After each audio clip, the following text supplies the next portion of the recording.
नमस्ते। स्नातक द्वितीय वर्ष कक्षा में सभी विद्यार्थियों का हार्दिक स्वागत है। पिछली कक्षा में हमने व्यंजन संधि का अध्ययन किया था। अब तीसरी जो हमारी संधि है विसर्ग संधि, आज की कक्षा में विसर्ग संधि का हम अध्ययन करेंगे। आप जैसा कि स्क्रीन पर देख रहे हैं, ये विसर्ग संधि की परिभाषा है। विसर्ग के बाद स्वर या व्यंजन वर्णों के आने पर विसर्ग में जो विकार या परिवर्तन होता है उसे विसर्ग संधि कहते हैं। विसर्ग के बाद में स्वर और व्यंजन वर्णों के आने पर जो विकार या परिवर्तन होता है उसे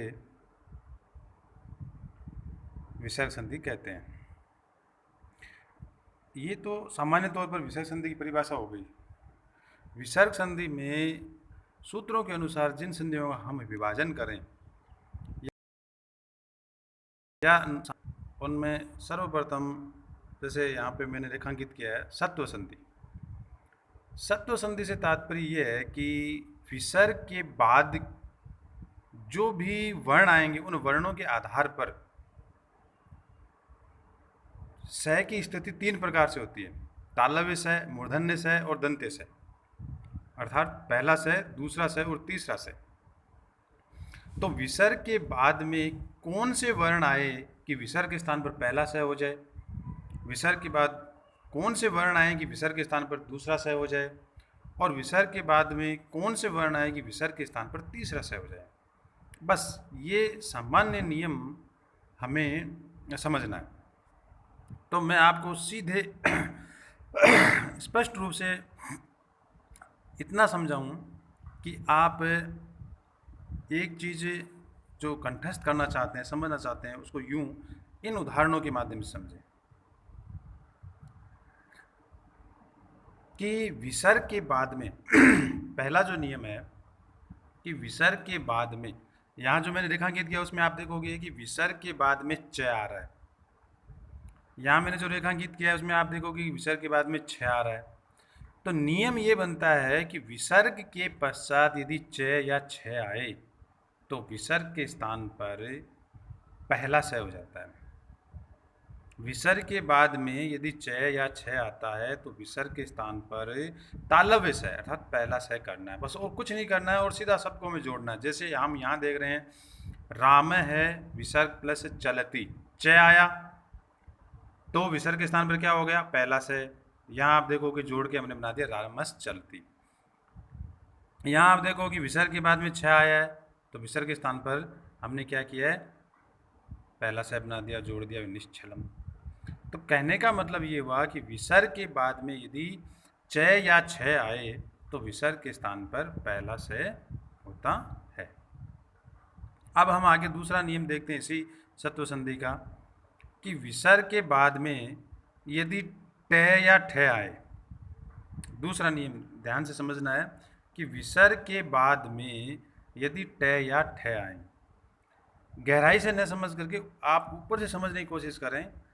मैं सामान्य तौर से नियम से हटकर सीधा आपको समझाने की चेष्टा कर रहा हूँ कि अब हम दूसरा नियम पढ़ेंगे कि विसर्ग के बाद में यदि ट या ठ आए तो हमें क्या करना है। यदि विसर्ग के बाद में ट या ठ आए तो विसर्ग के स्थान पर हमें दूसरा स, विसर्ग के बाद में हमें दूसरा जो स है वो बना देना है और कुछ नहीं करना है। परिवर्तन विसर्ग के स्थान पर होना है और विसर्ग के स्थान पर दूसरा स बना देना है। जैसे हम यहाँ देख रहे हैं, ये ट और ठ के उदाहरण हैं।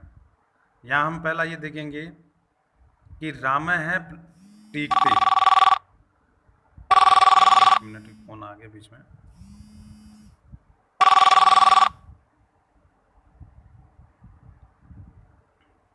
यहाँ हम ये देखेंगे कि विसर्ग के बाद में आ रहा है ट और ठ। एक मिनट में इसको थोड़ा एरोप्लेन मोड कर देता हूँ।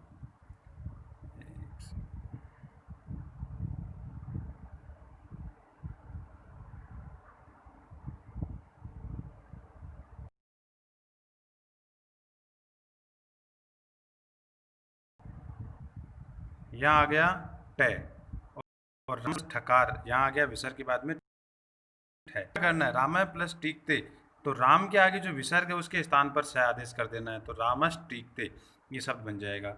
इसी प्रकार राम प्लस ठकार है, तो ठ आ गया तो भी विसर्ग के स्थान पर दूसरा स, तो रामस ठकार ये शब्द संपूर्ण रूप से बन जाएगा। अब अगला जो हमारा नियम है वो है यदि विसर्ग के स्थान पर त या थ आए, विसर्ग के स्थान पर त या थ आए, थ के कोई उदाहरण ज़्यादा नहीं मिलते हैं, सामान्यतः त के उदाहरण मिलते हैं। यदि विसर्ग के बाद में त आए, तो यदि विसर्ग के बाद में त आए, जैसे विष्णु प्लस तत्र, हरि प्लस त्राता, त्राता को आप सामान्य तौर देखोगे तो तय ही है, ये त्रय में तय होता है, विष्णु प्लस त्रायते, इतय प्लस ततय, ये जितने भी उदाहरण हैं जिनको मैंने रेखांकित किया है उन सब में विसर्ग के बाद में तय आ रहा है। तो विसर्ग के बाद में तय आने पर विसर्ग के स्थान पर तीसरा स हो जाता है, विसर्ग के स्थान पर तीसरा स होता है। जैसे हम यहाँ देखेंगे हरि प्लस त्राता, यहाँ विसर्ग के बाद में तय आ रहा है, तो विसर्ग के स्थान पर क्या कर दिया, देखो हरिश त्राता तीसरा स कर दिया। यहाँ हम देखेंगे विष्णु प्लस तत्र, विसर्ग के बाद में क्या आ रहा है, तीसरा स। इतः प्लस ततय, विसर्ग के बाद में क्या है, तय, तो विसर्ग के स्थान पर क्या कर दिया, ये तीसरा स, इतस ततय। ये विसर्ग संधि के अंतर्गत सत्व संधि नाम से जो भी सूत्र आए हैं वो सत्व संधि के नाम से पढ़े जाएंगे। सत्व संधि का मतलब ये हुआ, सत्व संधि का मतलब ये हुआ कि विसर्ग के स्थान पर पहला स होना, दूसरा स होना और तीसरा स होना।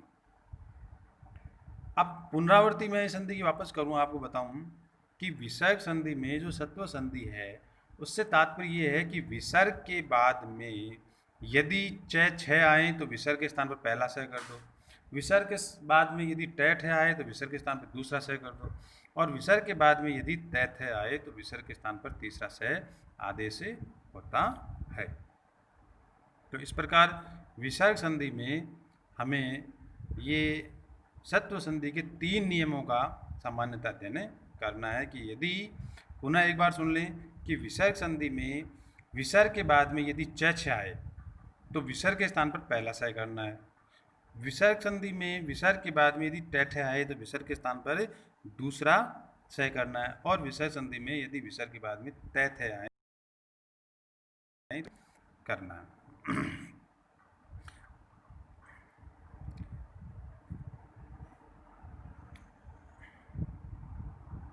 इस तरह आज की कक्षा में हमने विसर्ग संधि के सत्व संधि का अध्ययन किया। धन्यवाद।